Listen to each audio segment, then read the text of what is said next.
everyone. My name is Gitika Gorthy, and I'm the founder and CEO of Ignited Thinkers. And today I'm so excited to be hosting an exciting STEM chat with Mr. Donald James. Mr. James began his 35-year NASA career at the Goddard Space Flight Center in Maryland as a presidential management intern. In 1984, he transferred to NASA Ames Research Center in Northern California, serving in various positions of increasing responsibility in public affairs, government relations, and education. During his career, Mr. James co-led the 1997 NASA Ames Open House, attracting a record-breaking 250,000 visitors. Additionally, Mr. James served as NASA Ames Education Director from 1999 to 2006, developing the first project plan for NASA's Orion spacecraft in 2006 at the Johnson Space Center, and he led NASA's bid to host the International Space University's 2009 summer program. Furthermore, Mr. James entered the Senior Executive Service in 2014. NASA Administrator Charles Bolden selected Mr. James as Associate Administrator for Education, where he led an agency-wide effort to leverage NASA's unique capabilities to advance high-quality STEM education through the National Space Grant Program, the experimental program to stimulate competitive research, the Minority University Research and Education Program, as well as the STEM Education and Accountability Program. I'm so excited to see and to hear about Mr. James' journey and what inspired him to get involved in the aerospace industry so deeply. So welcome, Mr. James. Thank you so much for taking your time to inspire the next generation. You're welcome, Gitika. Thank you for this honor for speaking with you today. Yeah, to kick off our conversation, can we start off with what ignited your passion for the aerospace industry and led to where you are today? I think it really began with where I lived in Sacramento as a young boy. Our house was right by an airport, so we used to see airplanes all the time.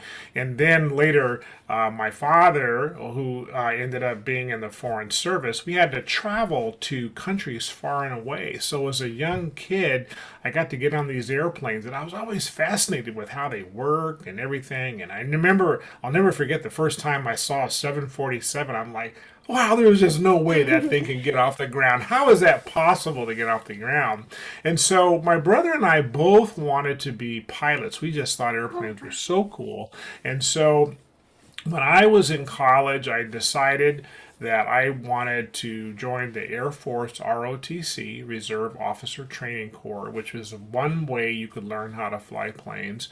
And I wasn't sure what major I was going to do, but I decided that, well, I'll just look in the major list and pick one closest to airplanes, and aerospace engineering came up. Sadly, and this is something that I really want to emphasize, particularly to the young people who are thinking about careers, is that I realized I didn't know myself as well as I thought I did. And I realized that it's one thing to have an interest and a passion in the idea of something, like I did. I had a passion for the idea of flying airplanes and the idea of aerospace versus a passion for the work and the doing of it. So there's a big difference, right? Because you had to do the engineering, there's a whole culture involved in that, and there's a whole culture involved in learning how to fly. And so I had a very cathartic experience around my sophomore year of high school when I realized that this probably wasn't for me. So I switched gears, and because I was very familiar with international relations because of my dad, I decided to get into that area. Now, fast forward to when I'm in graduate school and I'm studying economics, and my current passion is that I really want to help developing countries because I was very concerned about the problems of international development and economics, and I'm studying economics. And about halfway through graduate school, I said, wow, I'm not really trained to do anything except being like economist or teach economics. I didn't want to do that. I need to get a job. And in order to get a job, you have to have experience. So how was I going to get experience? So it was a conundrum. And this is sort of another kind of an aha moment for me is that I realized that I needed to get actual work experience in order to apply for things I wanted to do. So I was told about a program called the Presidential Management Intern Program. And I got accepted, and I was lucky to get accepted. It was pretty challenging. And then out of the blue, I got a letter from NASA asking me to apply for one of its slots, and I thought that was kind of curious. But my dad said, it's always good to interview. That's another point I want to make. Anytime you have an opportunity to interview, take it, whether you're going to accept the job or not. Anyway, they liked my interview. They decided they wanted to hire me. I was still trying to find something else I wanted to do closer to what I had studied in graduate school.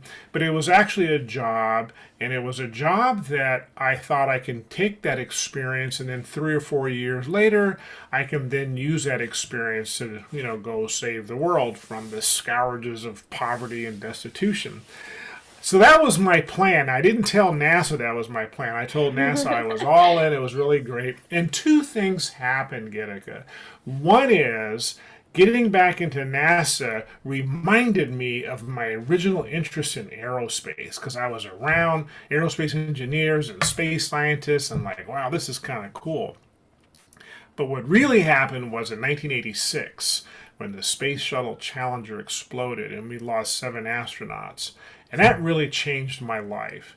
And what happened is that I just got fortunate. I was asked to work with the teacher who was the backup to the teacher who died on Challenger, Krista McAuliffe. And I got to work with her backup, Barbara Morgan, to do some educational tours that they were going to do with Krista but couldn't around the country. And that just opened my eyes to how many young people and teachers just love NASA, and they came out to hear us talk in droves. And I decided that if I could work for an agency that could have this kind of impact on people, then I was in. And I decided to make a career at NASA, and I did.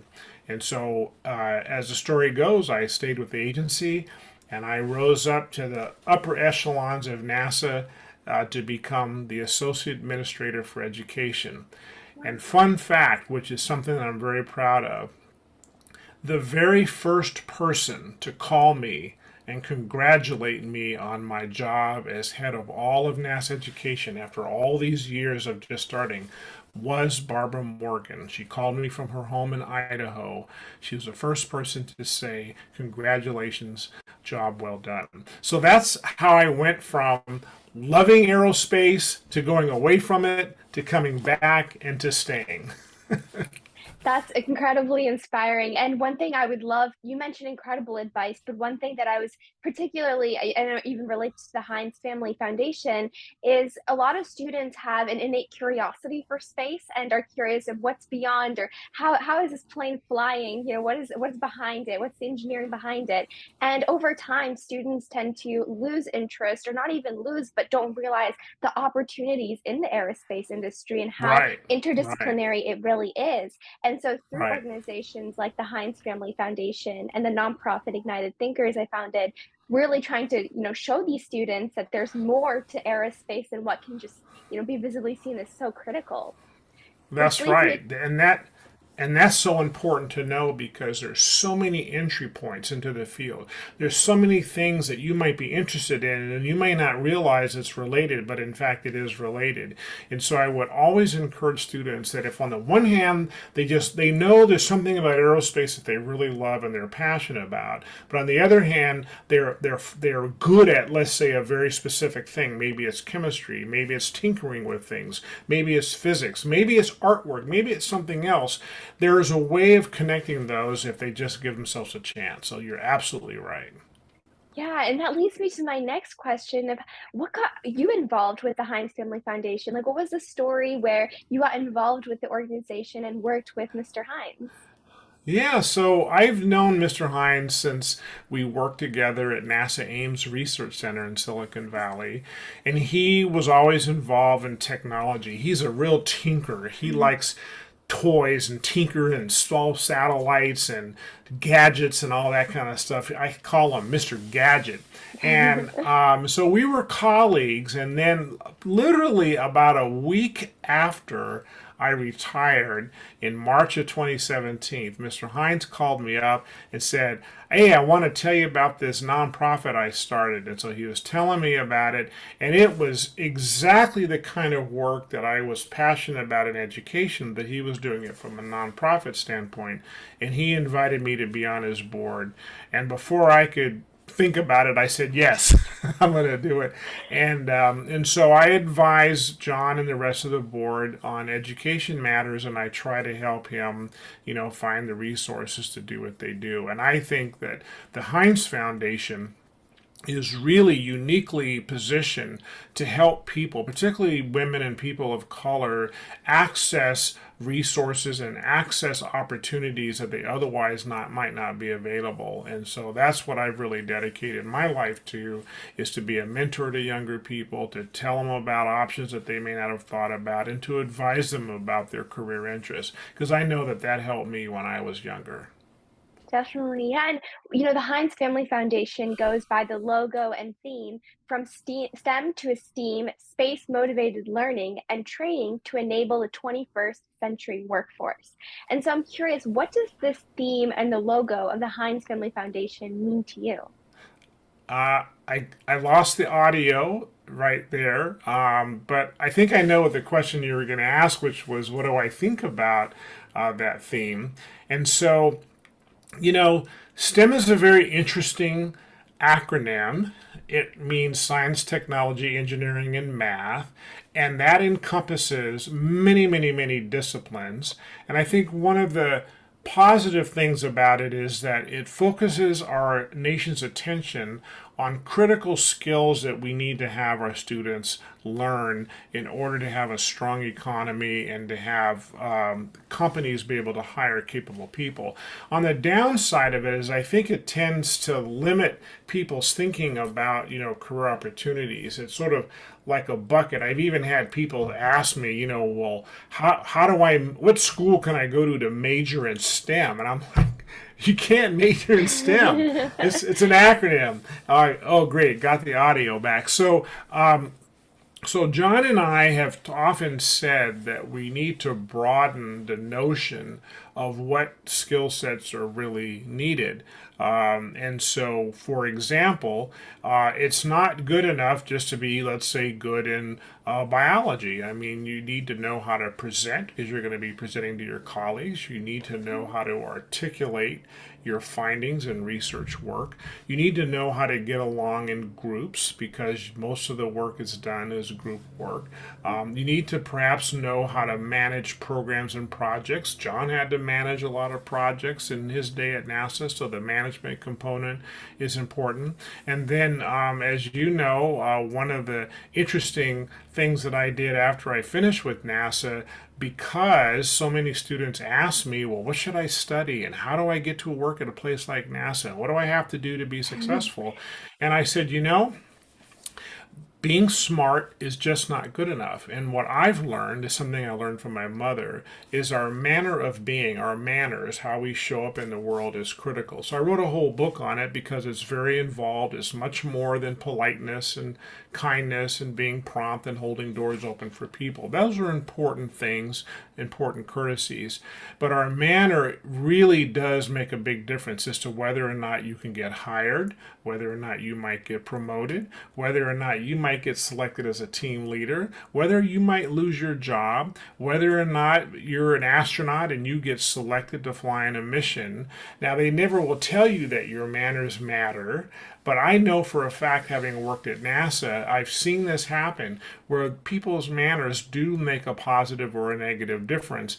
They just probably didn't know about it. So I talk about the importance of cultivating that skill. So I think this is very important for us, and we know that the types of jobs in the future, if past is prologue, there'll be many jobs, Gitika, that we've never heard of before. That when I was going to school, we didn't know about virtual reality. I didn't learn about virtual reality until I was about 10 years into NASA, and then it was this far out thing. The internet hadn't even been invented when I was in college. I had calculators, that were brand new tools when I was in my math classes, and they were like, wow, can we let the students use those things? So there's a lot of foundational things that the Hines Foundation wants to instill in students so that their foundation is strong as they begin to learn about new disciplines for jobs that we don't even know are going to be necessary.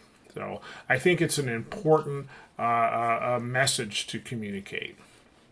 Yeah, thank you so much for sharing that. I think it's really important to recognize the work that the Hines Family Foundation is doing to really prepare students and equip them with the tools to prepare for the Yes, jobs we don't even know that exist, that'll be happening and coming in the next decade or so. So, thank you that's so right. much, Mr. James, for sharing your journey, what it was like to navigate the aerospace industry, as well as the work you're doing with the Heinz Family Foundation. I'm so excited to read your book and to meet you in person one day. Well, I hope we get to meet in person, and I appreciate your interest in the book because I think I can already tell you're very smart and you're going to have all the boxes checked. But I think there's another box that you and other students and myself, I'm still a work in progress. I still learn. Thank goodness I have very smart children, and they remind me of some of my own manners issues. But this is really critical, and I've seen this happen. I have a whole chapter dedicated to interviewing. You're all going to be interviewing all the time, and I think there's some skills that are important to learn. So thank you for that, and thank you for your interest in Hines. And I just support what you're doing going forward. Thank you.